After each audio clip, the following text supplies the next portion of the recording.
নমস্কার। আমার সকল বন্ধু কেমন আছেন? আশা করি সকলে সুস্থ এবং ভালো আছেন। আমার যেসব বন্ধু আমার পাশে এসে দাঁড়িয়েছেন সকলকে জানাই অশেষ ধন্যবাদ। আপনারা একটু সময় বের করে ধৈর্য সহকারে অবশ্যই গল্পটা শুনবেন। গল্পের নাম তুতলি বুড়ি, লেখক অশোক লাকদার। চলুন গল্পে ফেরা যাক। আমাদের বাসুদেবপুর গ্রামে তুতলি বলে এক খুনখুনে বুড়ি থাকত। পাকা পাটের মতো ধবধবে সাদা চুল, বড় বড় গোল গোল ঘোলা চোখ, শির বার করা শীর্ণকায় হাত, লম্বায় 3.5 ফুটেরও হবে, কুচকুচে কালো গায়ের রং, নারকেলের দড়ির মতো পাকানো শুকনো চেহারা। বয়স তার কত সঠিক করে কেউ বলতে পারে না। ঠাকুরদা বলতেন তুতলি মানুষ নয়, ও একটা পেতনি। দিনের বেলা মানুষের রূপ ধরে থাকে আর রাত হলেই পেতনি হয়ে হাওয়ায় উড়ে বেড়ায়। সে থাকতো গ্রামের শেষ মাথায় নয়াঞ্জলি পুকুরের ধারে। আমাদের জমিদার বিনয় রায়চৌধুরীর সাবেক কালের সম্পত্তি। বিশাল পুকুর, তাতে বড় বড় রুই কাতলা মিগেলে ভর্তি। তুতলির ভয়ে গ্রামের কোনো লোক ওদিকে পা বাড়াতো না। তাই পুকুরের ধারে বড় বড় কাটা গাছ, বিচুটি বন, তরুলি ঝোপ আর শ্যাওলা গাছ ভরা। বুড়ি কোনোদিনও তার গোলপাতা ছাউনির কঞ্চির বেড়া দেওয়া ঘর থেকে বেরোতো না। তাকে নিয়ে নানা আজগুবে মজাদার গল্পের শেষ ছিল না। তুতলি বুড়িকে ঘিরে চলতো আলোচনা। কি খায়, কি পড়ে, কি করে, এমন বিভিন্ন প্রশ্ন মানুষের মনে সদাই উকি মারত। আমি আমার ঠাকুরদার কাছে রোজ সন্ধেবেলা বুড়ির গল্প শুনতাম। সেসব গল্প এমন ভয়ের যে অর্ধেক শুনে ভয়ে আর শুনতে চাইতুম না। মাঝরাত্রে বাথরুমে যাওয়ার কথা মনে হলে ভয়ে কান্না পেত। মাঝে মাঝে রাতে অজানা ভয়ে গায়ে কাটা দিত। মাকে জড়িয়ে ধরে শুতুম। মাকে বুড়ির কথা জিজ্ঞেস করলে মা রাগ করে বলতেন, অত ভয় পাস, তবু ওর কথা জিজ্ঞেস করিস কেন? শুনেছি বুড়ির অনেক টাকা, ঘরা ঘরা মোহর ওই নয়াঞ্জলিতে পোতা আছে। বুড়ি নাকি জটা বুড়ি হয়ে সেই সব ধনরত্নে যক্ষের মতো আগলে রেখেছে। সে টাকা বুড়ি কোথা থেকে পেল, কার জন্য সে এই টাকা পাহারা দিচ্ছে, এরকম হাজারো প্রশ্ন করে মাকে জেরাবার করে তুলতাম। মাও সেই সব প্রশ্নের উত্তর দেওয়ার চেষ্টা করত। এক একটা প্রশ্নের উত্তর এক একটা দম বন্ধ করা, গা শিউরে ওঠা গল্প। একদিন সন্ধ্যাবেলা হেরিকেন জ্বালিয়ে বাংলা বই নিয়ে জানলার ধারে বসে পড়ছি। সামনে ফাইনাল পরীক্ষা। শরৎ চাটুর্যের শ্রীনাথ বহুরূপী গল্পটা আমার বেশ প্রিয়। জোরে জোরে বেশ ডুলে ডুলে পড়ছিলাম। হঠাৎ কান্নাকাটির শব্দ। পড়াটা থামিয়ে জানলা দিয়ে উকি দিয়ে দেখি পাচিবামনির বাড়ি থেকে শব্দ আসছে। নিশ্চয়ই কোনো ঘটনা ঘটেছে। বইটা রেখে ঘর থেকে বেরিয়ে রান্নাঘরের দিকটা তাকিয়ে দেখি উনুনে কাঠ গুজে মা রান্নায় ব্যস্ত। পা টিপে টিপে বারান্দা থেকে নেমে এক ছুটে ব্রাহ্মণ বাড়ি। সেখানে গিয়ে দেখি ভিড়ে ভিড়। গ্রামের সব লোকজন জড়ো হয়েছে পাঁচবামনির বাড়ি। ভিড় ঠেলে সামনে এগিয়ে দেখি মুক্ত বুড়োর মাটির চওড়া বারান্দায় পাচিবামনি 4 হাত পা ছড়িয়ে বাঁশের খুঁটিতে হেলান দিয়ে চুপ করে বসে আছে। মাথায় চুল এলো করা, বড় বড় টকটকে লাল চোখ, মাঝে মাঝে বিদঘুটে মুখে বিশ্রী হাসি, আর নাকে নাকে বলছে, আমি তুতলি, আজ থেকে আমি মুক্ত বুড়োর বাড়ি থাকবো, হা হা হা হা। সবাই বললে, বামনিকে তুতলি বুড়ি ধরেছে। মুক্ত বুড়ো কাঁদো কাঁদো স্বরে বলল, এখন উপায়? কেউ বলল, তুতলি পেতনি যখন ধরেছে, বামনিকে বাঁচার কারো সাধ্য নেই। কেউ বলে, মোড়ল মশাইকে একবার ডাকো, উনি যা হয় ব্যবস্থা করবেন। একজন দৌড়ে যায় মোড়ল মশাইয়ের বাড়ি, ডেকে নিয়ে আসে মোড়লকে।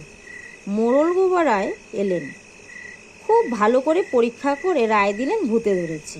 এর মধ্যে কে একজন গগন কবিরেজকে ডেকে এনেছেন। কবিরেজ মশাই চোখে গোল চশমা লাগিয়ে একটা কাপড়ের পুটলি নিয়ে হন্তদন্ত হয়ে এসে বললেন, সর সর সর, কই দেখি রুগী কই, কই গো বামনি, কি হলো তোমার? কিছু ভয় নেই, আমি এসে গেছি, ও সব ঠিক হয়ে যাবে। দেখি হাত একবার, দেখি নাড়িটার গতিবিধি পরীক্ষা করতে হবে। এমন সময় বামনি বুড়ি বিশ্রী ন্যাকো সরে হেসে ওঠে। আমি তুতলি বুড়ি বামনির ঘাড়ে চেপে বসেছি, আর নামবো না। ওই রকম বাজখাই চিৎকার শুনে গগন কবিরাজ ঘাবড়ে গিয়ে ছিটকে 5 হাত পিছিয়ে আসে। সঙ্গে সঙ্গে পাড়ার লোকের চিৎকার, ও কবিরাজ মশাই, ও আপনার কম্য নয়। কবিরাজ মশাইও হেরে যাওয়ার পাত্র নয়। নিজেকে সামলে নিয়ে চশমার ফাঁক দিয়ে নকুলদানার মতো চোখ করে ভুরুখানা কুঁচকে জনতার উদ্দেশ্যে বললেন, আমার নাম গগন কবিরাজ। ওরকম ভূত অনেক দেখেছি। ভূত ঘাড় থেকে নামবার ঔষধ আমার ভালো রকম জানা। একবার বেটে খাওয়ালে ভূত তো ভূত, ভূতের বাপও ঠাকুরদাও ঘাড় থেকে নেমে দেখাবে, পো করে দৌড়ে পালাবে। গগন পুটুলি থেকে 1 মুঠো পাতা শেখর বের করে বাটিতে রাখলেন। তারপর একটা নোড়া দিয়ে মারতে লাগলো। কিছুক্ষণ পর বললেন, আমার ওষুধ তৈরি, একবার গালে গেলেই দেখবে মজা। এই বলে কবিরাজ দূর থেকে বলে, ও বামনি, এই ওষুধটা খেয়ে নাও, তোমার শরীর একেবারে ঠিক হয়ে যাবে। নাও, এটা খেয়ে নাও। এই বেটা কবিরাজ, তুই আমায় ওষুধ খাওয়াবি? তোর ওই ছাই বস্য খেলে বামনি ভালো হয়ে যাবে? বেটা বিট্টেল, বাচ্চাতে ধারি দে বেটা, তোর পছন্দ দেখি, তোর পাচনের কেমন জোর।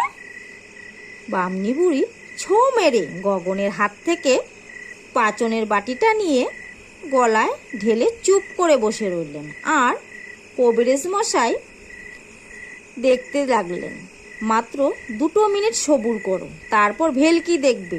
তুতলি বুড়ি ঘাড় থেকে নেমে যদি দৌড়ে না দেয়, তবে আমার নামও গগন কবিরাজ নয়। মিনিট 2 সমস্ত লোক একেবারে চুপ। হঠাৎ বামনি বুড়ি উঠে দাঁড়ালেন। তারপর করে হেসে গগন কবিরাজকে ধরলেন। তারপর বললেন, মারে গগন, খুব ভালো ওষুধ খাওয়ালি, বেশ নেশা নেশা লাগছে। আমার না খুব নাচতে ইচ্ছে করছে, আয় তুই আর আমি নাচি। এই বলে বামনি নাচতে আরম্ভ করলেন। সে কি নাচ! কথাকলি, ভারতনাট্যম, কুচিপুড়ি, এমনকি রবীন্দ্র নৃত্য একসঙ্গে গোল করে ভৌতিক নাচ একটুখানি নেচে গগন কবিরাজ তো যায় অবস্থা। মোড়ল মশাই বললেন, এই তোরা সব ধর, না হলে কবিরাজ মশাই নিজেই ভূত হয়ে যাবে। সঙ্গে সঙ্গে আমার কাকিমারা বামনি বুড়িকে জাপটে ধরলেন। ও সে কি জোর! যেন 10টা হাতির শক্তি তখন বামনি বুড়ির গায়ে ভর করেছে। অনেক কষ্টে সবাই মিলে বামনিকে থামায়। গগন কবিরাজকে ছাড়িয়ে ওকে বারান্দায় বসায়। গগন কবিরাজের চোখ বড় বড় করে কাতলা মাছের মতো খাবি খেতে খেতে বলে, ও মোড়ল মশাই, সত্যি এ আমার কম্য নয়, একে তুতলি ধরেছে। এখন উপায় মোড়ল মশাই? কেঁদে ফেলে মুক্ত বুড়ো। ভয় পেও না, উপায় একটা কিছু হবেই। এই শৈল, কি মোড়ল দাদু? যা তো বাবা, মোচেনমান পাড়ায়, সেখানে আবু ওঝা থাকে, তাকে আমার নাম করে ডেকে নিয়ে আয়। এ কি ডাক্তার কবিরাজের কাজ, যেমন কুকুর তার তেমন মুগুর হওয়া দরকার। যা যা, দেরি করিস না। এদিকে কবিরাজ মশাই ছাড়া পেয়ে পুটুলি গুছিয়ে বগল দাবা করে সেখান থেকে চম্পট দেয়। রাত তখন 10টা। সকলে গুঞ্জনে ব্যস্ত। মা এসে খাওয়ার জন্য তাড়া দেয়। খেয়ে এসে দেখব, এই শর্তে খেতে যাই। কোনো রকমে খেয়ে দিয়ে আবার হাজির। এমন সময় খবর এলো আবু ওঝা আসছে। মাঝে মাঝে বামনির দিকে লক্ষ্য করে দেখি সে নিরুত্তপায় ভঙ্গিতে বসে আছে। এমন সময় 5-6টা হেজাক লাইট জ্বালিয়ে একদল লোক বামনির বাড়ি ঢোকে। বাড়িটা একেবারে দিনের আলোর মতো ঝকঝক করে ওঠে। এখন বেশ পরিষ্কার, সব দেখা যাচ্ছে। এতক্ষণ আধারে ঠিকমতো ঠাহর করা যায়নি। বাড়িতে ছেলে মেয়ে বউদের ভিড়। আশেপাশে গাছের ডালে ডালে লোক বসে যেন যাত্রার আসর বসেছে। পাঁচি বামনির বাড়ি। ঠিক সেই সময় একটা লোক খালি গা, গলায় অনেক রং বেরঙের ছোট বড় মালা, পরনে কালো লুঙ্গি, পায়ে খড়ম, খুটখুট শব্দে আসরে প্রবেশ করলে। কাঁধে একটা মোটা লাঠি, তার মাথায় একটা শততাপ্পির পুটুলি। এসেই চিৎকার করে বললে, আমি এসে গেছি মোড়ল মশাই, আপনি কোথায়? আমি এখানে, তোর কাজ আরম্ভ করে দে। আমার নাম আবু বোজা, 10টা গায়ে ভূত পেতনি ব্রহ্মদত্তী আমার হাড়ে হাড়ে চেনে। তোমরা চাপের মানুষ ঘাড়ে, আর আমি আবু বোজা, আমি চাপি ওদের ঘাড়ে। লক্ষ্য করলাম আবু আসার পর থেকে বামনি ঘুড়ি কেমন যেন উসকুস করছে, কিন্তু নড়বার চড়বার শক্তি নেই। আমার কাকারা খুড়িকে চেপে ধরে আছে। সমস্ত ঘটনা শুনে লুঙ্গির ট্যাগ থেকে 1 খিলি জর্দা পান বের করে গালে চালান করে দেন। মশমশ করে চিবিয়ে বড় করে পানের পিক ফেলে কালো ছোপ ধরা দাঁত বের করে মোড়ল দাদুকে পেন নাম করে বলেন, এবার অনুমতি করেন আমার কাজ আরম্ভ করি। মোড়ল মশাই হাত তুলে বলেন, দেখিস আবু, আমার মান তোর হাতে। বিগলিত করুণা জাহ্নবী যমুনা হয়ে জোর হাত করে আবু বলেন, সে আর বলতেই হবে না। আজ্ঞে আল্লাহর কিরে, খুঁড়িয়ে যত বড় জিনিসেই ধরুক না কেন আমার হাত থেকে নিস্তার নেই। একটা বাড়ি পিঠের ওপর পড়লেই দেখবেন বাবারে মারে করে চিল্লাবে। আবু শুরু করে তার ঝাড়ন মন্ত্র। কতগুলো ঘুঁটে ধরায়, পুটুলির ভিতর থেকে একটা মুগর ঝাড়টা আর বার করে একটা লোহার শিক। শিকটা দিয়ে গোল করে গন্ডি কেটে বলে খুড়িকে, এর ভিতরে নিয়ে আসেন বাবুরা। খুড়ি তো আসবে না, কিন্তু অতগুলো লোকের কাছে খুড়ি ঠান্ডা। খুড়িকে এনে আবু বিড়বিড় করে কী সব মন্ত্র বলে, আর ঘুঁটের আগুনে কী সব দেয়। আগুন দপ করে জ্বলে ওঠে। কিরে তুতলি, অনেকক্ষণ হলো, এবার ছাড়। না, ছাড়বো না। বেশ, তাহলে সহ্য কর। লাগ লাগ লাগ লাগ লাগ ভেলকি, ছুট ছুট ছুট ফুট ফুট মজাদার খেলকি, হাই হাই রিং রিং, ফটাফট ফুটফাট, গুপ গুপ গুপ, চটাপট চালাকট, মার মার কাট কাট, ফটাফট ফটাফট, টাকবেল টকা টাকা টাকে, ঢাল্লা ঢিল টিন পচা তেল, ছাড় ছাড় ছাড়, এক্ষুনি ছাড়, বলবো না 1 থেকে 2 বার, আল্লাহর কিরে ছাড়, মারবো ঝাঁটার বাড়ি, ছাড়, ছাড়বি নে ভাঙবো তোর হাড়। ছড়াটা বলেই আবু এক ঝাঁটার বাড়ি লাগায় খুড়ির পিঠে। খুড়ি ঘাড়ে চাপে বসে থাকে। তুতলি বুড়ি বলে, যাচ্ছি, আর মারিস নে। আবু বলে, যা যা যা, এক্ষুনি যা। না, যাব না। তবে রে দেখ, তবে দেখাই মজা বলে আবার মন্ত্র শুরু করে, ওং হিং রিং রিং ফুটফাট, আমার মন্ত্রে তোর নাক কাট, কটাকট কটকট, হাওয়া ছোটে শনশন, পটাপট বাস পড়ে মাছি উড়ে ভন ভন, লাগে লাগে লাগ লাগ আমার ঝাড়ন লাগ, জিন ভূতে পেতনি দেহ দেখে দুর্ভাগ, কার কিরে আল্লাহর কিরে, খুঁড়ির দেহ ছাড়, না ছাড়লে ঝাঁটার গায়ে তোর ভাঙ্গি হাড়। ওরে বাবারে, গেছে রে, এক্ষুনি যাচ্ছি রে বলে তুতলি বুড়ি কান্না জুড়ে দেয়। আবুও যা নাকে হলুদ পুড়িয়ে দেয়, সর্ষে পুড়িয়ে দেয়। এমনি করে চলে রাত ভোর তুতলি বুড়ির সাথে আবু হোজার লড়াই। অনেক কষ্টে আবু বাগে আনে বুড়িকে। খুড়ি বলে, যেতে পারি, তবে এক শর্ত। কি শর্ত? কানে কানে বলবো। কোনো বাজে মতলব নেই তো? না, ভূতদের শর্ত কানে কানে বলতে হয়। বেশ, বলো। শর্ত শুনে আবু চোখ কপালে তুলে লাফিয়ে ওঠে, বলে, পজ্জাত ভূত পেতনি, শর্ত ছেড়ে মোড়ল মশাই কি শর্ত? উচ্ছের অম্বল খাবে, তেঁতুল দে। বলো কি, উচ্ছের অম্বল? হ্যাঁ মোড়ল মশাই, যা বলে তাই একটু করে দেন। আসলে এমন অনাসৃষ্টি খাবার তো তেনারাই খান। সঙ্গে সঙ্গে তৈরি হলো উচ্ছের অম্বল। এক বড় জাম বাটিতে করে দেওয়া হলো। তুতলি বুড়ি বাটি 2 হাত দিয়ে ধরে ছো ছো করে উদ্যস্তর করে বড় একটা ঢেকুর তুললেন। তারপর খুঁটিতে হেলান দিয়ে বসে বলে, দে এবার আমাকে দে, আমি হুঁকো খাবো। মুক্ত বুড়ো থেলোয় হুঁকোয় তামাক খায়। সেই তাড়াতাড়ি তামাক সেজে টিকে ধরিয়ে নিয়ে এলো। তুতলি বুড়ি তাড়াতাড়ি হুঁকোটা মুক্ত বুড়োর হাত থেকে নিয়ে ধরিয়ে নিয়ে খুঁটিতে হেলান দিয়ে বসে ভুরুক ভুরুক করে হুঁকো টানতে লাগলো আর ভর ভর করে ধোঁয়া ছাড়তে লাগলো। বেশ কিছুক্ষণ তামাক খাওয়ার পর হুঁকোটা রেখে বলল, হ্যাঁ রে আবু, তামাক খাওয়ালি একখানি পান দে দেখি যাই। ওরে হতচ্ছাড়ি, এবার আমার ট্যাকের দিকে চোখ? বেশ দিতে পারি, তবে কথা দিতে হবে পান খেয়ে 1 মিনিটে দৌড়াবি। বেশ, কথা দিলুম। পান গালে দিয়ে বেশ করে চিবিয়ে পানের পিক ফেলে চলে যাব। শুধু পানের পিক ফেলে গেলেই চলবে না, তোকে প্রমাণ দিয়ে যেতে হবে। কি প্রমাণ চাস? 1 ঘড়া জল দাঁতে করে নিয়ে যেতে হবে এদের সীমানা পর্যন্ত। তারপর ওই যে দেখছিস তেঁতুল গাছটা, ওই গাছের সব থেকে মোটা ডালটা ভেঙে দিয়ে যেতে হবে। বেশ, ঠিক আছে। 1 ঘড়া জল এলো।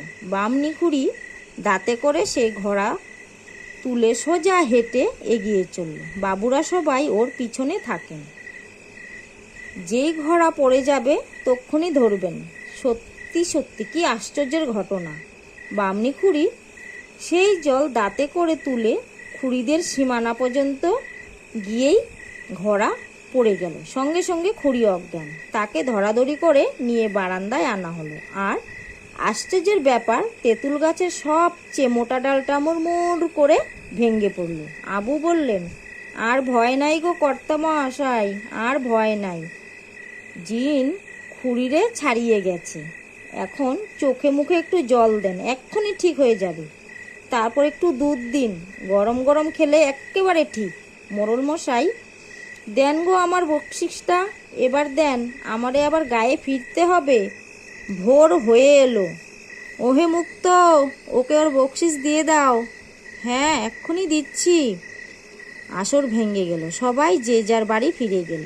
বামনি খুঁড়ি সুস্থ হয়ে আবার সংসার করতে লাগলো। কিন্তু আমার মনে একটা কৌতূহল সব সময় উকি মারত। আমি তককে তককে থাকতাম। একদিন দুপুরবেলায় খুঁড়িকে একলা পেতেই বললুম, আচ্ছা খুঁড়ি, একটা কথা ঠিক ঠিক বলবে? কি কথা রে?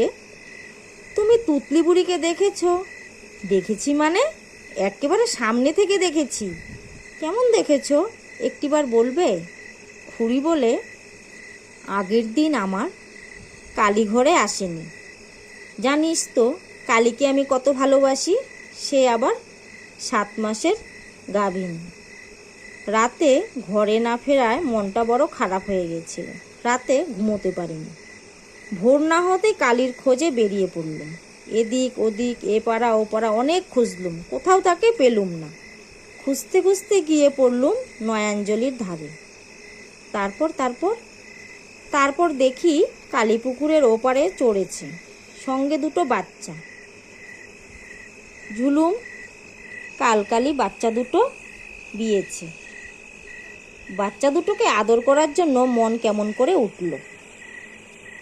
আমি তখন পুকুরের ধার দিয়ে শেওড়ার বন দিয়ে চলছি। এমন সময় দেখি নয়াঞ্জলির ওপরে একটু ফাঁকা জায়গা, সেখানে একটা কঞ্চির বেড়া দেওয়া, গোলপাতার ছাউনি দেওয়া একটা ছোট্ট কুঁড়ে ঘর। হঠাৎ মনে পড়ে গেল, এ তো তুতলি বুড়ির ঘর। তক্ষুনি বুকের ভেতরটা ডিপ ডিপ করতে লাগলো। একটা বড় তুরুলির ঝোপের আড়ালে লুকিয়ে তুতলি বুড়ির ঘরের দিকে নজর রাখলো। ভিতরটা আধার, ঠিক মতো ঠাহর হচ্ছে না। ঘরের ভিতর থেকে খুটুর খুটুর শব্দ হচ্ছে। খানিক পরেই ঘর থেকে বেরিয়ে আসে বুড়ি। এদিক ওদিক ভালো করে চায়, তারপর পুকুরের ঘাটে নামে। ডুবে গেলে ঝিনুকের মতো কী সব তোলে। রোদ্দুরে ওগুলো চকচক করে ওঠে। বেশ কিছুক্ষণ পর জল থেকে সে উঠে কুচল ফুলিয়ে সোজা ঘরের ভিতর ঢুকে যায়। খানিকক্ষণ পর একটা শতবিস্তৃত ময়লা কাপড় পরে, এক বগল, এক ছেঁড়া মাদুর আর এক হাতে একটা থালি নিয়ে বাইরে আসে। মাদুরটা উঠোনে বিছিয়ে বুড়ি বসে। তারপর থলি থেকে একটা একটা করে মোহর বার করে রোদ্দুরে দেয়। আমি তো অবাক, এত মোহর কোনোদিন দেখিনি। ভাবছিলাম বুড়ি যেই ঘরের ভিতর যাবে অমনি গিয়ে কয়েকটা মোহর চুরি করে আনবো, কিন্তু বুড়ি আর উঠবার নাম করে না। আমি মোহরের লোভে নাওয়া খাওয়া ভুলে ওই ঝোপের আড়ালেই লুকিয়ে বসে আছি। কখন যে সূর্য ডুবে গেছে টের পাইনি। চারিদিক আধার হয়ে এসেছে। এমন সময় দেখি কতগুলো ছায়ামূর্তি কাটা ঝোপ দিয়ে বুড়ির কাছে এগিয়ে এলো। আকারে ইঙ্গিতে বুড়ি তাদের সাথে কী সব কথা বলল। ওরা বুড়িকে এক একটা কালো কালো থলি এগিয়ে দিল। তুতলি বুড়ি কাপা কাপা হাতে থলিগুলো নিয়ে তার ভিতরটা দেখলেন। তারপর একটা করে মোহর দিলেও ওরা মোহরগুলি নিয়ে বুড়িকে পেন নাম ঠুকে বিদায় নিল। হঠাৎ দেখি বুড়ি সব মোহরগুলো থলির মধ্যে গুছিয়ে নয়নজলিতে নামলেন। তারপর ডুব দিল। অনেকক্ষণ পর ঘুষ করে উঠে পুকুর ঘাট থেকে উপরে উঠে নাচতে লাগলেন।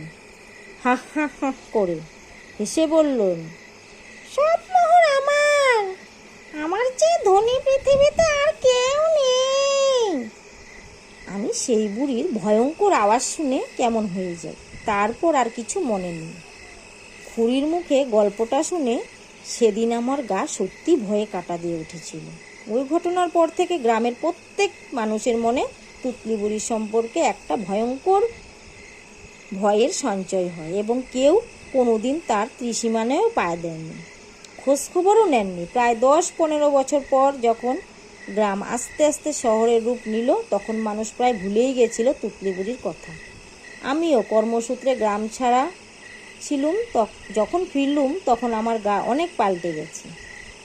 একদিন কথা প্রসঙ্গে তুতলি বুড়ির কথা ওঠে। তার প্রসঙ্গে জানতে চাওয়ার কেউই কোনো উত্তর দিতে পারল না। হঠাৎ গিয়েছিলুম সেই নয়নজলির ধারে। দেখলুম অত বড় পুকুর বুঝিয়ে বাড়ি উঠে গেছে। অনেক খোঁজ করেও বর্তমান বাসিন্দাদের কাছ থেকে তার কোনো সন্ধান পায়নি। খুব দুঃখ হলো মনে। হায় তুতলি বুড়ি, পোড়া ইটের অট্টালিকা তোমায় গ্রাস করে ফেলল।